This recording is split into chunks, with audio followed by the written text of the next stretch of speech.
Everyone, আসসালামু আলাইকুম। আপনাদের উর্মি আপু আজকে দুপুরের খাবারের আয়োজনে কি রান্না করছে একটু দেখুন তো। বোয়াল মাছ ভুনা করছি। বোয়াল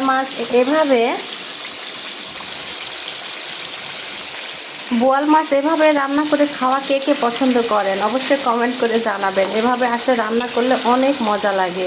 আমার বন্ধুদের দাওয়াত রইল, চলে আসবেন। এই যে আসলে মাছ ভালো করে কষিয়ে কষিয়ে রান্না করতে হয়। এভাবে কষিয়ে কষিয়ে রান্না করলে কি হবে, মাছের যে একটা আস্তে আস্তে গন্ধ সেটা কিন্তু থাকে না। আমি মাছটা খুব সুন্দর করে এভাবে কষিয়ে কষিয়ে রান্না করছি। রান্না কিন্তু হয়নি এখনও, জাস্ট কষানো হচ্ছে।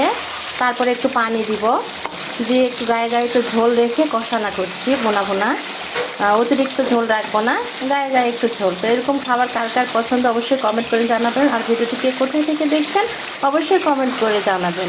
আমার প্রিয় ফ্যান ফলোয়ার বন্ধুরা, আপনাদেরকে অসংখ্য ধন্যবাদ উর্মি আপুর সঙ্গে থাকার জন্য। ভিডিওটি বেশি বেশি করে দেখবেন অ্যান্ড শেয়ার করবেন অ্যান্ড কমেন্ট করবেন। সকলে ভালো থাকবেন, সুস্থ থাকবেন। আসসালামু আলাইকুম, আল্লাহ হাফেজ।